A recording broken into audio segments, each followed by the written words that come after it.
Welcome to beat the street. आज हम यहाँ पे बात करने वाले हैं दीपक नाइट्राइट के बारे में। दीपक नाइट्राइट के आ गए हैं रिजल्ट्स और इस वीडियो में करेंगे रिजल्ट्स पे थोड़ा बहुत डिस्कशन और जानेंगे कंपनी की एनुअल रिपोर्ट कैसे पढ़ी जा सकती है और एनुअल रिपोर्ट्स में क्या क्या चीज़ें देखनी चाहिए और कुछ हम एक इंटरेस्टिंग फैक्ट्स के बारे में बात करेंगे। दीपक नाइट्राइट के पेयर कंपैरिजन, वैल्यूएशन वगैरह पे देखेंगे, आउटलुक क्या हो सकता है और यहाँ पे आपको क्या करना चाहिए, क्या यहाँ पे स्विंग ट्रेडिंग की जा सकती है या फिर लॉन्ग टर्म के लिए अभी भी दीपक नाइट्राइट बढ़िया है क्या, केमिकल कंपनीज में क्या आगे देखने को मिल सकता है। सारी चीजें हम लोग इस वीडियो के अंदर डिस्कस करेंगे। अगर आप हमारे चैनल पे पहली बार आ रहे हैं तो चैनल को जरूर सब्सक्राइब करें और बेल आइकन जरूर दबाएं। चलिए एक बहुत ही इंटरेस्टिंग फैक्ट से स्टार्ट करते हैं। दीपक नाइट्राइट एक ऐसी कंपनी है जो कि इंडिया में अपने शेयर होल्डर्स को इंश्योरेंस देती है। जी हाँ, इसके बारे में अपन बाद में डिटेल में बात करेंगे, पर कुछ लोग यहाँ पे अभी केवल रिजल्ट्स देखने आए हैं तो मैं आपको बता दूं रिजल्ट्स यहाँ पे बहुत बेहतरीन आए हैं। एस्टिमेट्स को यहाँ पे बीट किया है, क्यू ऑन क्यू और वाई ओ वाई बेसिस पे रिजल्ट्स काफ़ी अच्छे हैं। अगर अपन देखें कंपनी का रेवेन्यू तो कंसोलिडेटेड बेस पे अगर आप देखते हो तो कंपनी का जो रेवेन्यू 680 करोड़ का था पिछले साल, और अगर अपन पिछले क्वार्टर की बात करें 1470 करोड़ था, अभी 1534 करोड़ का आया है। वहीं पे नेट प्रॉफिट की बात करें तो 100 करोड़ का यहाँ पे जो नेट प्रॉफिट था अब 300 करोड़ का हो गया है और 290 करोड़ का जो नेट प्रॉफिट था वो 302 करोड़ हो गया है। पैंडेमिक के दौरान जो सेकेंड वेव आई थी उसके दौरान अगर इतनी अच्छी परफॉर्मेंस देती है तो ये मेरे लिए एक बहुत ही यहाँ पे अच्छी बात है। और यहाँ पे कंपनी के यहाँ पे अगर आप मुझसे पूछते हैं कि एस्टिमेट्स को भी बीट किया है क्या, बिल्कुल बिल्कुल बीट किया है। कंपनी के एस्टिमेट्स वगैरह और बाकी सारी खबरें आप कहां देख सकते हैं, तो आप देख सकते हैं हमारे टेलीग्राम चैनल पे, जहां पे आपको हमारी सारी खबरें मिल जाएंगी जितनी भी यहाँ पे स्टॉक मार्केट की होती है। आपको कुछ नहीं करना है, बीट द स्ट्रीट सर्च करना है। चलिए बाकी और क्या अपडेट है रिजल्ट्स के अंदर, तो रिजल्ट्स के अंदर थोड़ी बहुत एक जो अपडेट है वो मैं आपको बता दूं कि यहाँ पे जो लाइबिलिटीज है कंपनी की यहाँ पे थोड़ी बहुत बढ़ती हुई दिखाई दी है। 325 करोड़ से बढ़ के अब लाइबिलिटीज 348 करोड़ हो गई है। तो ये था बिल्कुल रिजल्ट का एनालिसिस। रिजल्ट में आपको केवल इतना ही जानना था, पता नहीं मेरे को समझ नहीं आता बाकी लोग 10-10 मिनट तक रिजल्ट्स में क्या ऐसा देखते हैं। ओवरऑल कंपनी के रिजल्ट्स काफी अच्छे हैं, एस्टिमेट्स को बीट किया है। यहाँ पे आप स्टॉक में एक अपसाइड देख सकते हैं। अब अगर जिन्हें डिटेल में जानना है, हमारे टारगेट प्राइस वगैरह समझनी है, तो वो यहाँ पे अब हमारा एनालिसिस देखिए हम लोग क्या क्या बताते हैं। सबसे पहले इंश्योरेंस के बारे में बात कर लेते हैं। भैया क्या है पॉलिसी, किन किन को इंश्योरेंस मिल सकता है, तो हम लोग ने ऑलरेडी उसके बारे में हमारे इंस्टाग्राम पे भी डाला था कि ये बहुत ही इंटरेस्टिंग फैक्ट है। इंडिया में एक ही कंपनी है जो इस तरह का काम करती है। कवरेज क्या है आप देख सकते हो, कवरेज वगैरह तो देख लेना, 40,000, 60,000, 80,000 का कवरेज है। आपके पास अगर मिनिमम 1500 शेयर चाहिए, और मैं मानता हूं जिसके पास दीपक नाइट्राइट 1500 शेयर है उसको कंपनी की तरफ से इंश्योरेंस पॉलिसी की जरूरत नहीं है। But overall it is a investor welfare scheme जो कि यहाँ पे कोई नहीं करता है। अगर आप मुझसे पूछते हैं ये सारी चीजें अलाउड है क्या, मतलब ये केवल एक शेयर होल्डर्स को लुभाने का बहाना है क्या, तो आप कह सकते हो सेबी यहाँ पे अलाउ नहीं करता है। तो वो सब चीज़ें हैं। चलो भैया दीपक नाइट्राइट की यहाँ पे बैलेंस शीट में ये है उनकी एनुअल रिपोर्ट। तो एनुअल रिपोर्ट में क्या क्या देखनी चीज़ें होती है, देखिए शुरू के 10-15 पेज जो होते हैं ना दीपक, जैसे कि कोई भी एनुअल रिपोर्ट के हो, अभी दीपक नाइट्राइट का एग्जांपल है, तो वो सबसे इंपॉर्टेंट होते हैं, उसमें ही सबसे सारी चीज़ें देखने को मिल जाती है। देखो अभी सबसे पहले बिजनेस समझना चाहिए। बिजनेस क्या है वो आपको एनुअल रिपोर्ट या फिर कंपनी की वेबसाइट से समझा जा सकता है। आप यही सारी चीज़ें कंपनी की वेबसाइट पर भी पाएंगे। कंपनी के 4 डिवीजन है, ठीक है। 4 डिवीजन में से एक जो डिवीजन है बेसिक केमिकल्स। बेसिक केमिकल्स वो होता है जो बहुत सारी कंपनियां, बहुत सारे लोग यहाँ पे बहुत सारी कंपनियां बनाती है और बहुत सारे लोग यूज करते हैं। ग्रीस एक बेसिक केमिकल है, ठीक है।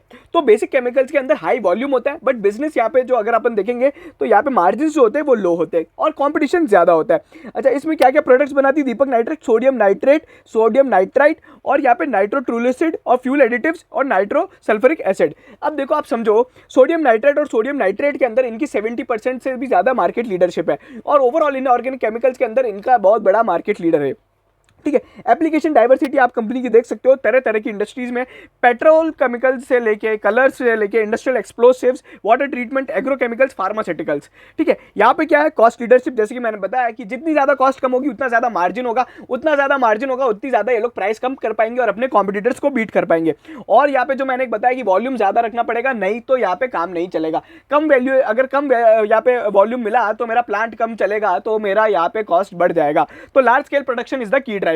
ओवरऑल ये जो सेगमेंट है कंपनी के बिजनेस को 17% रेवेन्यू देता है, बट इबिट के अंदर केवल 16% कंट्रीब्यूशन है।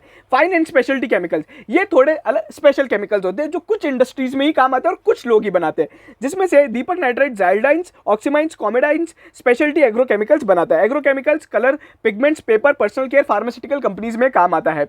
इस कंपनी के यहाँ पे इसमें क्या की मोट है, क्या मतलब क्या यहाँ पे बैरियर हो सकते हैं। एक तो जो टेक्निकल स्किल्स है, जो टेक्नोलॉजी दीपक नाइट्रेट के पास है, हर किसी के पास नहीं है, और यहाँ पे क्लाइंट की स्पेसिफिक नीड्स को मीट करना पड़ता है, और ये बहुत ही नई के एरिया है जो कि यहाँ पे लिमिटेड कॉम्पिटिशन होता है, जैसे कि मैंने आपको बोला। अब ये जो कंपनी है ये रेवेन्यू तो उतना ही देती है, ये वाला जो बिजनेस है 17% रेवेन्यू ही देता है, बट इबिट के अंदर 28% कॉन्ट्रीब्यूट करता है। तो मतलब लो वॉल्यूम हाई मार्जिन, ठीक है। तो ये एक फाइन स्पेशलिटी केमिकल्स हुआ जो क्लाइंट की स्पेसिफिक नीड्स को यहाँ पे मीट ऑन करता है। जैसे कि आप मान लीजिए कोलगेट को जो केमिकल चाहिएगा वो केमिकल बिल्कुल पॉपुलर तो होगा नहीं।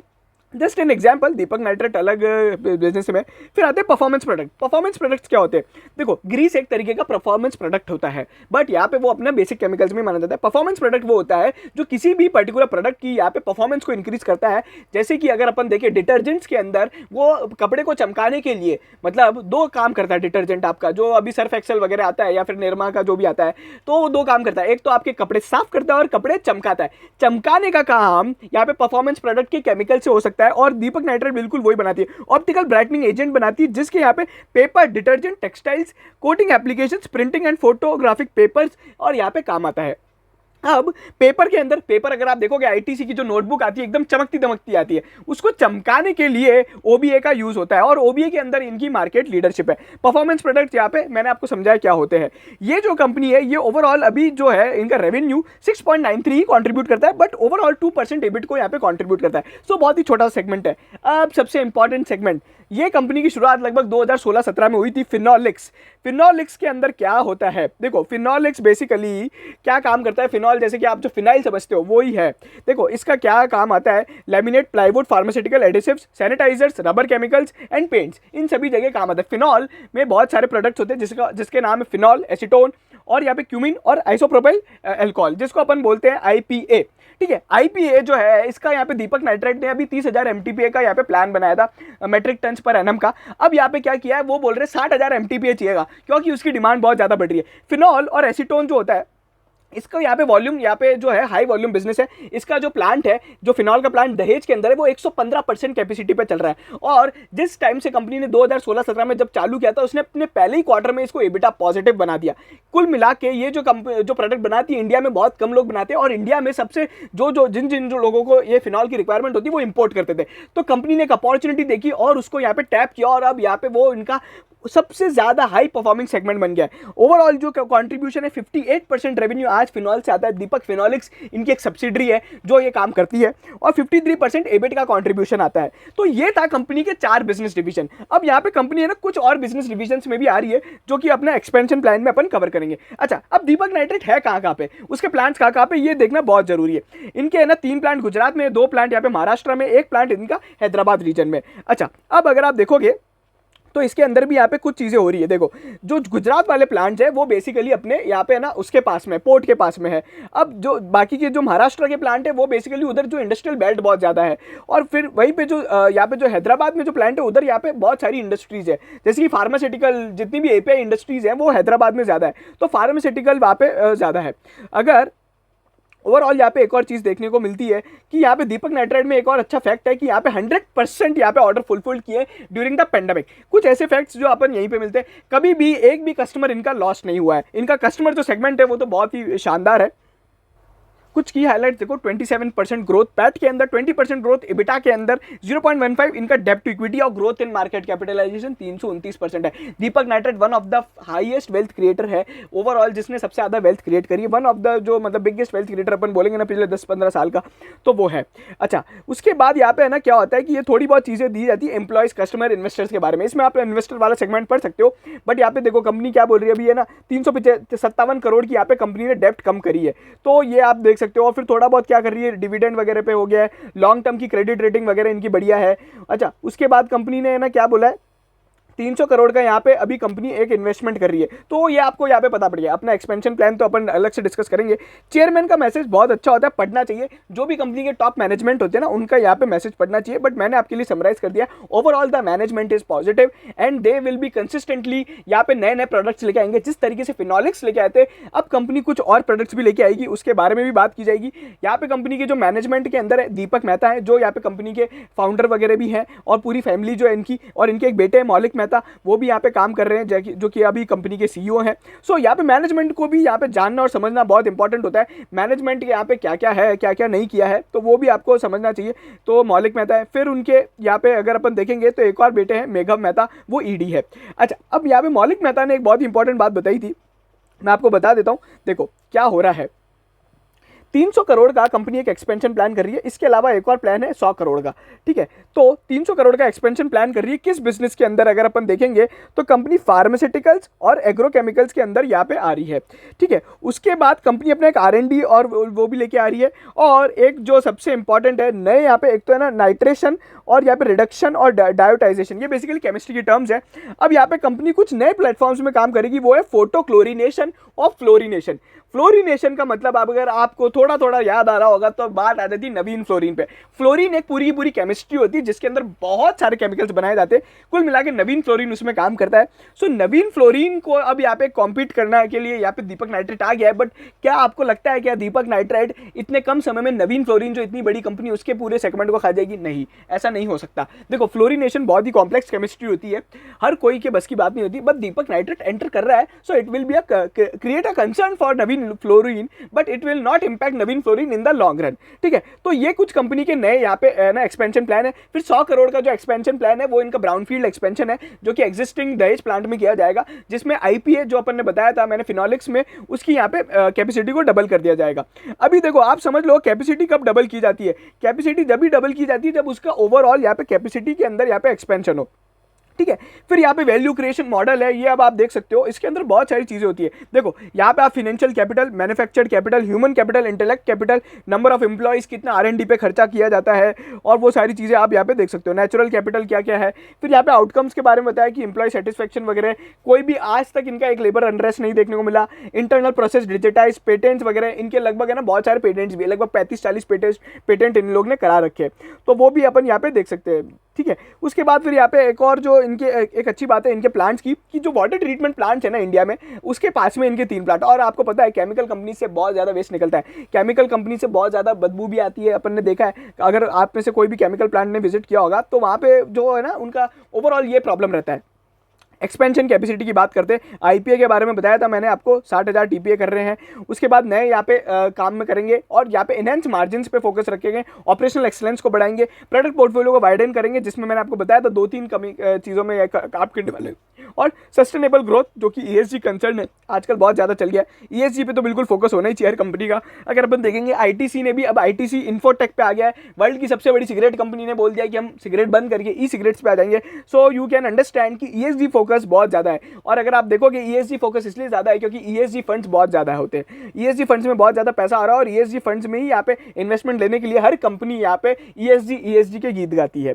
चलिए यहाँ पे फिर यहाँ पे थोड़ी बहुत कॉर्पोरेट ओवरव्यू की बात होती है, बट यहाँ पे मैनेजिंग रिस्क वगैरह में आप देख सकते हो कंपनी ने किस तरीके की ना प्रॉब्लम्स को यहाँ पे कैसे फेस किया, फंडिंग रिस्क वगैरह हो गया, बिजनेस रिस्क वगैरह हो गया, तो ये सब चीज़ें होती है। फिर यहाँ पे आते हैं कंपनी के ना फिनेंशियल इंडिकेटर्स, ये आप देख सकते हो कहाँ से कहाँ कंपनी पहुँच गई है। मैं ज़्यादा एक एक फैक्टर पे आपको गीत नहीं गाऊंगा, बट आप समझ लो यहाँ पे ना EBITDA के मार्जिन, पैट के margin, net worth, EPS, free cash flow, net डेब्ट to equity, return on capital employed, return on equity, सभी यहाँ पे एकदम से बढ़ गए हैं। इसके पीछे सिंपल रीजन है, मैं आपको बता दूं, दीपक फिनोलिक्स। ठीक है, वही एक सबसे बड़ा रीजन है। उसके बाद यहाँ पे आप है ना इंडिविजुअल यहाँ पे आप कमेंट्स देख सकते हो क्या क्या किस कारण से बढ़ा है, तो वो सब चीज़ें आप यहाँ पे देख सकते हो। ठीक है, तो ओवरऑल यहाँ पे आपको पता है कि दीपक नाइट्रेट ने अभी तक तो वैल्यू क्रिएट करके दी है। अगर आप देखोगे ये कंपनी के ना पिछले 10 साल का यहाँ पे फिनेंशियल फिगर है, बट उसके बाद यहाँ इंडेस वगैरह आ गया तो वो भी आपको देखना चाहिए। और स्टैंड अलोन से अब यहाँ पे कंपनी ओवरऑल अब यहाँ पे कंसोलिडेटेड बनाती है, क्योंकि दीपक फिनोलिक्स भी अब आ गई है। और एक और कंपनी यहाँ पे चालू हो चुकी है, दीपक क्लीन टेक। ये किसी को पता नहीं होगा, बट यहाँ पे एनुअल रिपोर्ट में लिखा हुआ है, मैं आपको बता देता, बट यहाँ पे अभी मैं सर्च करूंगा, आपको प्रूफ देने की मुझे जरूरत नहीं है। बट दीपक क्लीन टेक करके एक कंपनी चालू करी है जो अदर वैल्यू एडेड प्रोडक्ट्स बनाएगी, और ये जो वैल्यू एडेड प्रोडक्ट्स होंगे ये हो सकता है तरह तरह की इंडस्ट्री नीड्स को यहाँ पे पूरा करे, but as of now company ने कोई भी उस पर डिस्क्लोजर नहीं दिया है। ठीक है, अच्छा, मैन्युफैक्चरिंग फैसिलिटीज़ यहाँ पे आप देख सकते हो, सबसे बड़ी जो सबसे इंपॉर्टेंट फैसिलिटी है वो दहेज में है, गुजरात के अंदर फिनॉल की जो फैसिलिटी है, फिर रोहा में है, तलोजा में है, नंदेसरी गुजरात, हैदराबाद, और यहाँ पे दहेज के अंदर जो एक और बेसिक केमिकल्स वाली है, तो दहेज वाली जो फैसिलिटी है सबसे इंपॉर्टेंट है।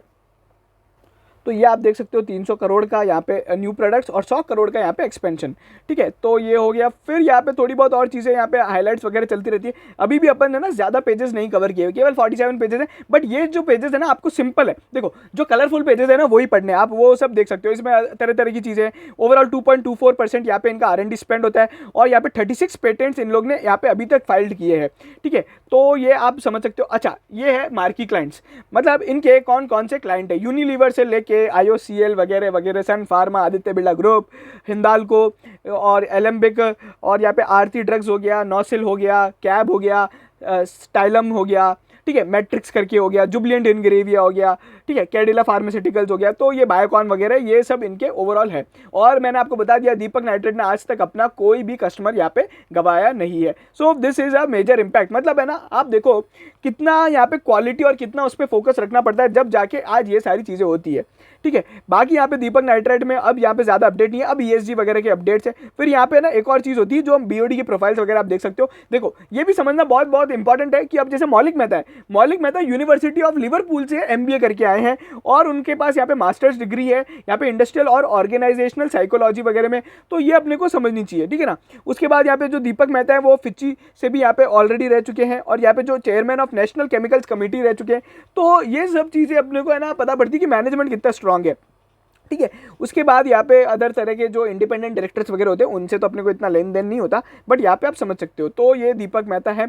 चलिए, तो अब ये सब बातें हो गई। फिर यहाँ पे अदर मैनेजमेंट कमिटीज वगैरह हो गई, ये हो गया।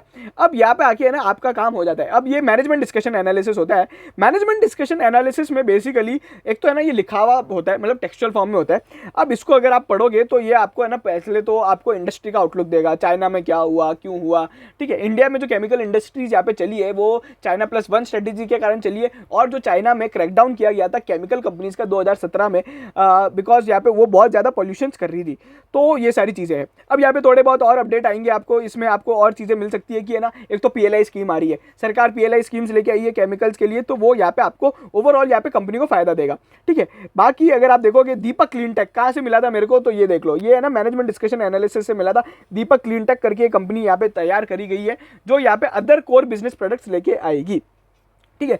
तो ये है ओवरऑल यहाँ पे कंपनी की परफॉर्मेंस है। और यहाँ पे जो कंपनी मोस्टली जो अपना एक्सपेंशन कर रही है, फिर यहाँ पे जो है ना वो इंटरनल अक्रूवल्स के थ्रू कर रही है।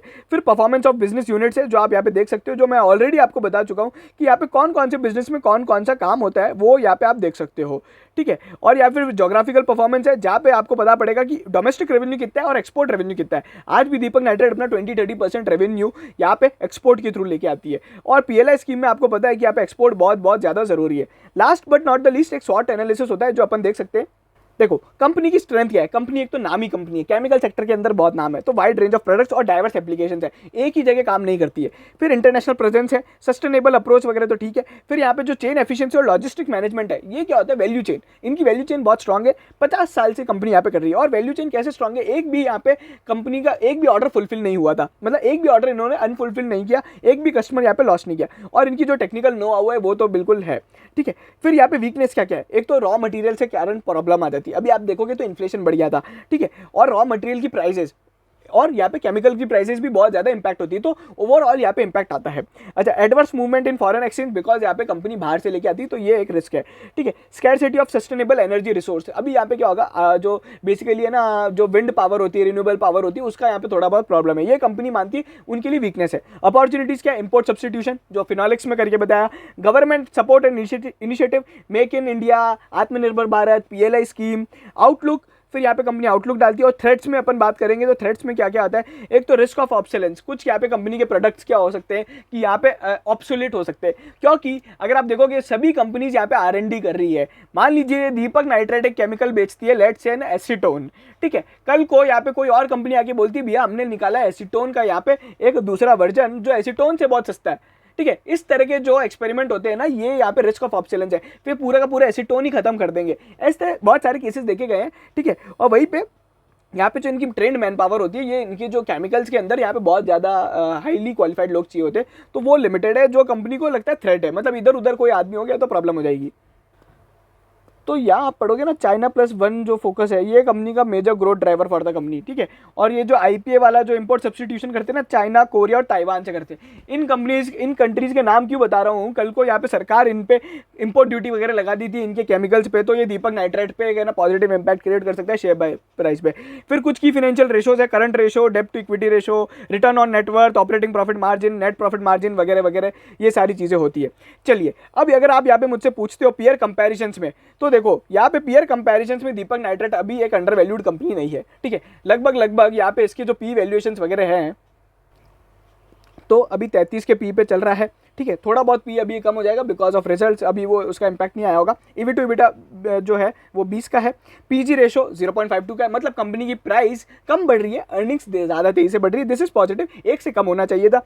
अच्छा, प्राइस टू बुक वैल्यू यहाँ पे अगर आप देखो 11 का है। ओवरऑल यहाँ पे ROE जो है वो अच्छे खासे, बट बाकी केमिकल कंपनी से कवर करे तो देखो पीडीलाइट तो बहुत महंगा शेयर है, ठीक है। दीपक नाइट्राइट 33 का है, but alkyl amines, Vinati Organics, Tata chemicals वगैरह वगैरह से अगर आप कंपेयर करते हो तो इसका पी थोड़ा कम है, तो वहाँ पे आप यहाँ पे देख सकते हो। बट कंपनी की जो पी हिस्ट्री रही है हमेशा से, वो अगर अपन देखेंगे पिछले 1 साल की देखते हैं तो लगभग 33 पे 35 के आसपास ही चल रहा था, ठीक है। और 1 साल में तो और बढ़ गया है, बट 3-4-5 साल में देखोगे तो आपको वो लगेगा कि यहाँ पे बहुत ज़्यादा अभी कम पे चल रहा है। अगर मैक्सिमम देखोगे ना तो बहुत ज़्यादा आपको लगेगा, बट ये क्या होता है, शुरू में कंपनी ग्रोथ कंपनी थी, अब यहाँ पे है ना, अब वो ग्रोथ कंपनी अटेंड कर चुकी है, तो वो यहाँ पे इंपैक्ट आता है, ठीक है। जैसे अपन देखेंगे ना, सुबेक्स का जो पी है वो ज़्यादा होगा इन्फोसिस से, तो वो वाली बात हो जाती है।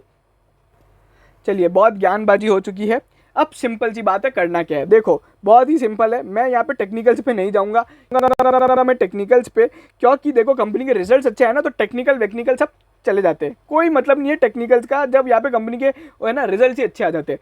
तो सिंपल सा यहाँ पे हिसाब किताब रखो, जो अभी भाव चल रहा है 1900 रुपये का, ठीक है। 1900 रुपये सबसे बढ़िया भाव है यहाँ पे बाई करने का, शॉर्ट टर्म लॉन्ग टर्म सभी के लिए, ठीक है। अच्छा, एक यहाँ पे सपोर्ट का जोन क्या बनता है, सपोर्ट का जो जोन है वो 1850 है, ठीक है। जो सपोर्ट बन रहा है 1850 का यहाँ पे सपोर्ट है। रेजिस्टेंस क्या है, रेजिस्टेंस 2000 ही है, 2000 का लेवल बार बार मैं बोल रहा हूँ ये क्रॉस नहीं कर पा रहा है, ठीक है। तो अगर शॉर्ट टर्म के लिए कहीं खरीदना है तो 1900 रुपये पर खरीद ले, 1950 पे निकल जाए, और थोड़ा और यहाँ पे रखना है मीडियम टर्म के लिए 2000 रुपये। फिर क्या टारगेट देखने को मिल सकते हैं, देखो अभी कंपनी की परफॉर्मेंस अच्छी रही तो मेरे को लग रहा है 2000 तो यहाँ पे क्रॉस कर जाएगा 4-5 दिन या फिर महीने भर में। उसके बाद जो टारगेट अपने को देखने को मिलेंगे वो 2200 रुपये के रहेंगे, जो एक वापस एक अगला रेजिस्टेंस है। फिर जो मेरा लॉन्ग टर्म टारगेट है, जो मैं अपने लास्ट बार भी बताया था कि इसका टारगेट 2500 रुपये का। Overall we are very very bullish. तो ये मेरा था पूरा दीपक नाइट्राइट का एनालिसिस। अगर आपको पसंद आया हो, एनुअल रिपोर्ट कैसे पढ़ा, आज अपन ने जान लिया, कंपनी के बारे में सब कुछ जान लिया आज तक। अभी अगर अपन देखेंगे दीपक नाइट्राइट, आप भी बताइएगा लोगों को कि ये जो कंपनी है इंश्योरेंस देती है अपने शेयर होल्डर्स को। अगर आपको पसंद आया हो वीडियो तो प्लीज शेयर कीजिए, सब्सक्राइब जरूर कीजिएगा हमारे चैनल को। आप हमें व्हाट्सएप कर सकते हैं कोई भी अगर आपको क्वेरी है तो। और इसी कंपनी पे अगर आपको और अपडेट्स देखने की, हमारा टारगेट वगैरह कब रिवाइज होगा, क्या कुछ दीपक नाइट्राइट पे कुछ बढ़िया अपडेट आया है क्या जो यहाँ पे शेयर प्राइस पे मूवमेंट ला सकता है, तो आप हमारे टेलीग्राम चैनल को ज्वाइन कर सकते हैं, जहां पे आपको सारी खबरें मिल जाएंगी। और उसको कुछ नहीं करना है, वो फ्री टेलीग्राम चैनल है, बीट द सीट सर्च करें या फिर लिंक इन डिस्क्रिप्शन के थ्रू भी जा सकते हैं। Thank you so much.